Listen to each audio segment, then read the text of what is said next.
Hello mga kadadalads, ngayon maggagawa tayo ng ating chicken balls with mashed potato. So, you just put all together mga kadadalads at naggagamit na lang ako ng pepper powder, 2 teaspoon, garlic powder, 1 tablespoon, little bit of salt kasi nalagyan ko na ng salt ang ating potato. When I mash it, I put already salt. But anyway, I will just put little bit of salt. And pepper flakes. And 3 whole eggs. Kasi wala po tayong baking powder. And also, we will add also the seasoning. Magic sarap. Siyempre, gagamit tayo ng flour. So, we will put in here. Dito natin titimplahin kasi wala po kaming bowl na malaki. So, I will put all together. Diyan ang carrots, potato, mashed potato, and the ground chicken. Nandyan na po lahat ang ating mashed potato, ang ating carrots na hiniwa ng maliit, at ang ating ground chicken, and then we added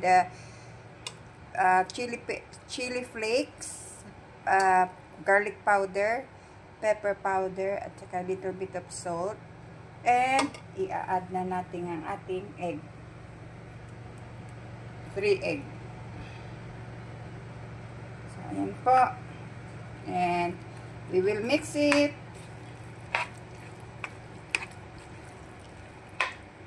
Ayan po, well mixed na siya. Para maliwanag. So, well mixed na po siya. And then, we will add the 1 cup of flour.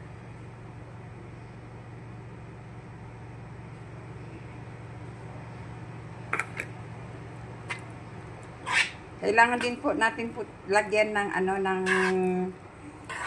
cornstarch, kaya lang wala pa tayong available na cornstarch. And also you can add also green,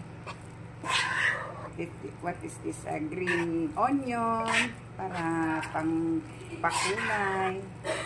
So because we are here, we don't have enough ingredients, so pang snack lang namin po. So ayan ang ating yan. So, and then, ipapry po natin yan mamaya. Ayan na mga kadadalads ang ating mixture for our chicken balls with mashed potato.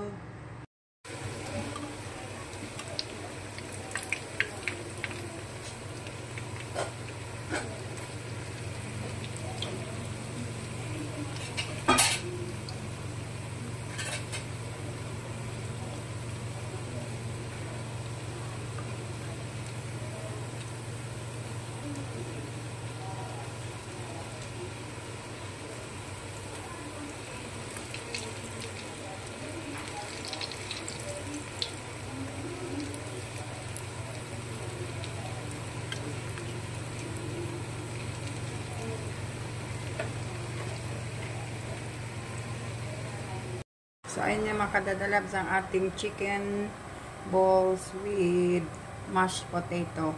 So, hindi siya naging ball kasi konti lang ang mantika natin. Hindi siya lubog. So, naging parang ukoy. But it's yummy. Okay. Yan ang ating chicken balls with mashed potato. Tikman na natin mga kadadalags.